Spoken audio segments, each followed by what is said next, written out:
What's going on, everybody? Welcome to another brand new installment of Renegades Reviews, exclusively here as always on the Casa D18 Studios channel. I, of course, am your host, the Renegade JJ Williams, and it's time to kick off a new month and a new theme here on Renegades Reviews.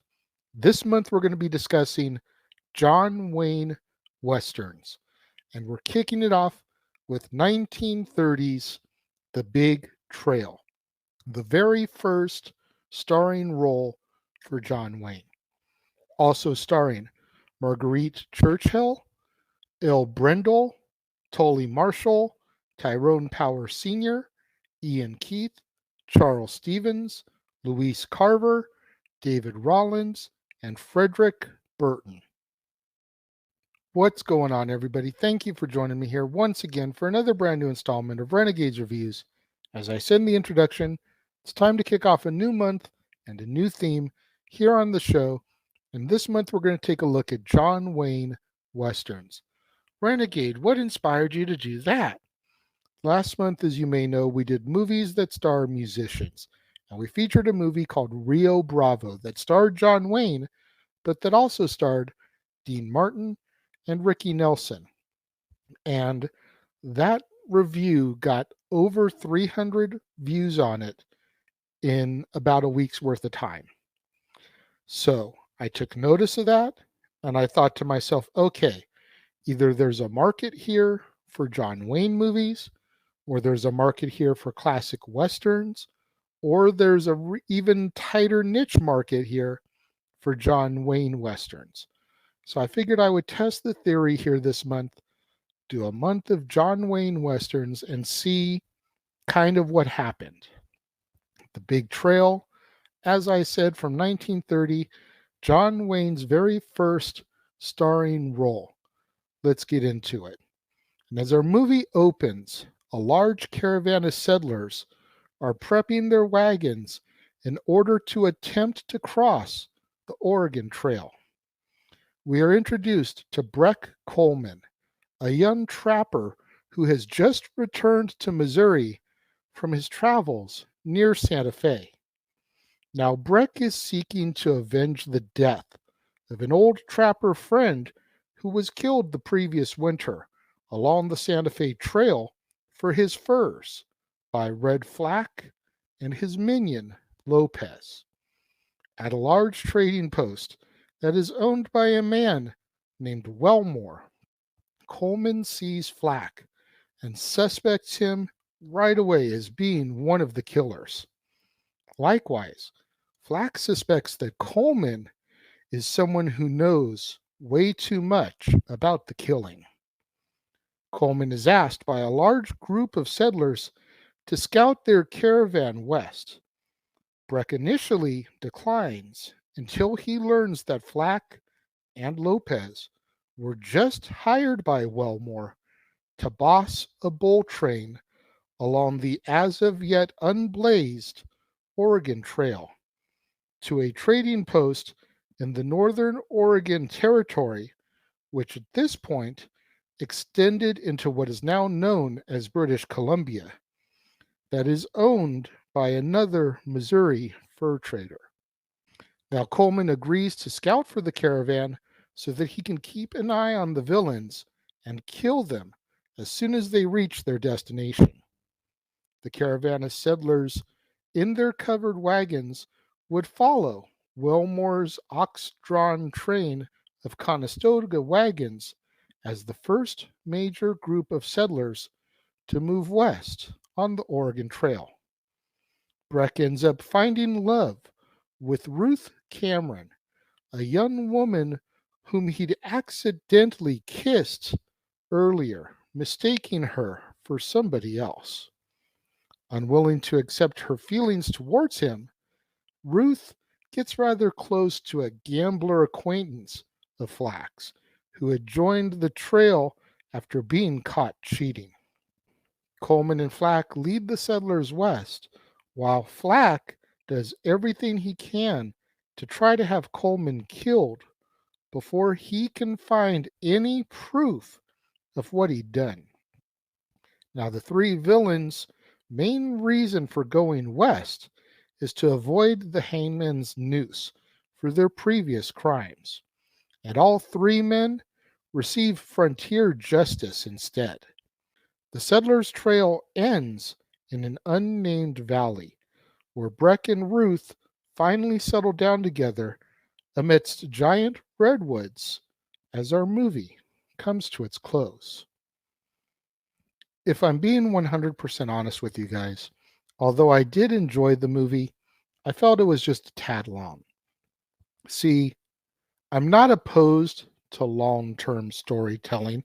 We discuss it all the time here on Renegades Reviews, the Casa D18 Studios channel in general, and across the multiverse of media on shows like Dad's Not Always on Wrestling and Open Mic Night. I love long-term storytelling. But the problem with a lot of these John Wayne classic westerns is that they're more about the grand scale of the picture than they are even about the story. This movie ran 2 hours and 1 minute and very easily could have been a 90-minute film. You still could have got everything in that you needed to get in, all the story told that needed to be told, and you could have scaled back on some of the grandiose cinematography that, while at the time I feel they were trying to use, because here's this brand new medium, motion pictures. We're starting to emerge out of the silent era and we're starting to get into talking films.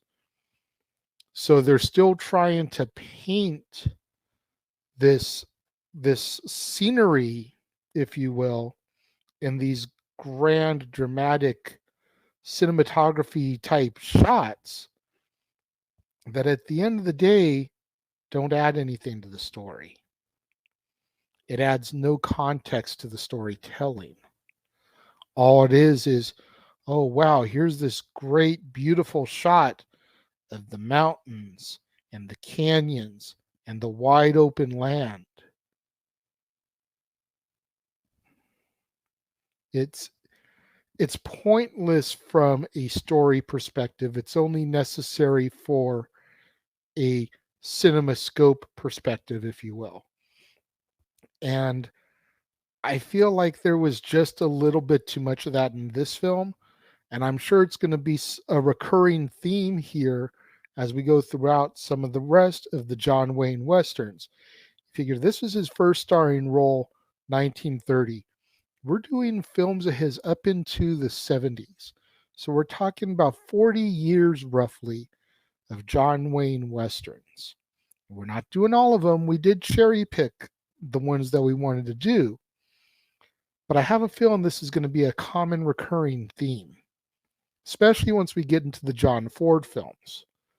But I don't want that criticism, that critique, to take away from the story. I did feel that the story was a solid story.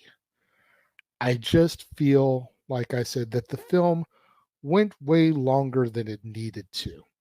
Another problem of these early Westerns is they're either all gunfight or there's no gunfight.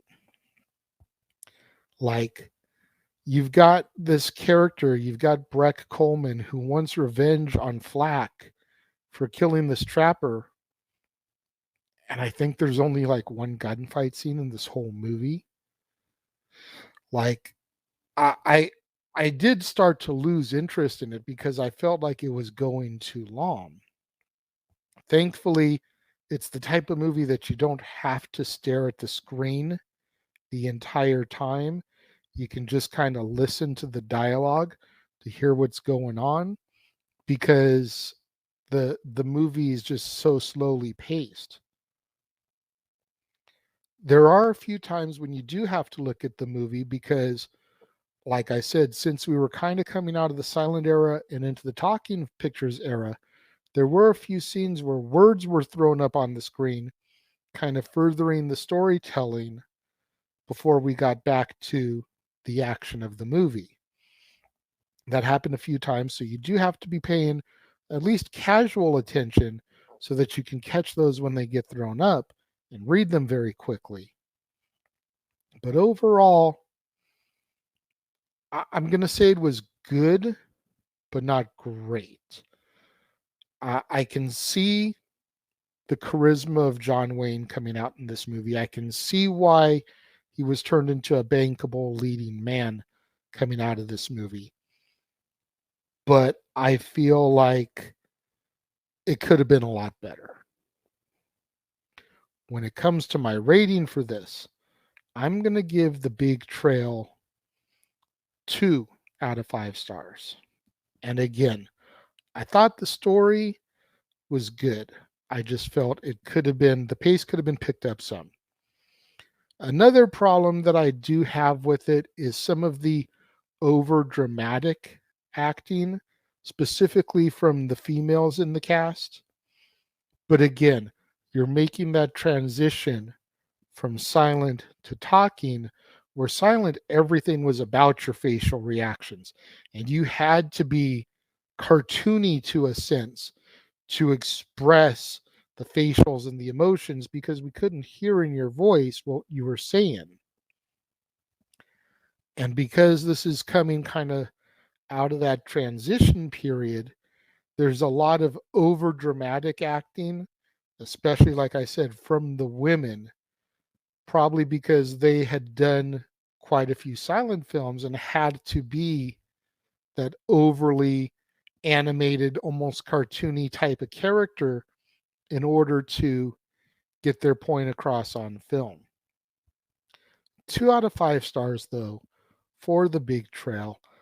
I only can imagine that things are going to get better and better as we go through. That's why we start with the oldest film and work our way through the filmography. That way you can see the progression and the experience and the change in the performers, the directors, the cast, etc., as we move through these stories. What do you guys think? Those of you that have seen The Big Trail, let me know. If you're watching the premiere, leave your thoughts and comments over here. If you're watching on demand later in the day, let's leave those thoughts and comments down here. And let's have that conversation, that discussion, that debate, that interaction that I'm always asking you guys for in the comments below. And make sure you guys tune in tomorrow, right here to the Casa D18 Studios channel, as we once again open the doors to Stat Boy Sports Bar, featuring Dory Lou. The food is hot, the beer is ice cold, and the seats are warm, so pull up a bar stool and engage in some professional sports conversation with your barkeeps, Stat Boy Mike and Dory Lou. And then later on in the evening, right here on the Casa D18 Studios channel, the Jeff Meacham Network, and across the Jeff Meacham Network multiverse of media, it'll be time once again for the flagship show, Talk Wrestling or Anything with Jeff Meacham. 7:05 Pacific Time, 10:05 p.m. Eastern Time, East Coasters. That would be immediately following WWE NXT. And then on Wednesday, we will be back right here on the Casa D18 Studios channel for another brand new installment of Renegades Reviews. And we'll take a look at our next John Wayne Western, Stagecoach, starring John Wayne, Claire Trevor, Andy Devine, John Carradine, Thomas Mitchell, Louise Platt, George Bancroft, and Donald Meek. You don't want to miss out on any of that content right here on the Casa D18 Studios channel, on the Jeff Meacham Network, across the Jeff Meacham Network multiverse of media. So much more good stuff in store for you guys right here on Renegades Reviews. So make sure you smash that like button. Make sure you're subscribed. Make sure that notification bell is turned on so you don't miss out anytime a video drops right here on the Casa D18 Studios channel, or anytime we go live, as is the case with Stat Boy Sports Bar, Open Mic Night, Talk Wrestling, pay-per-view PLE coverage, etc. Share these videos with your family, friends, loved ones, co-workers, movie fanatics, cinephiles in your life, fans of John Wayne, fans of classic 30s Westerns, anybody you could think of that would enjoy this content in this video, share it with them. It's the only way we're going to keep my visibility in YouTube's algorithms now that we are, in fact, a monetized platform. Thank you once again to everyone who joined me and tuned in today. It means so much more to me than you guys will ever know, and I will see you guys next time.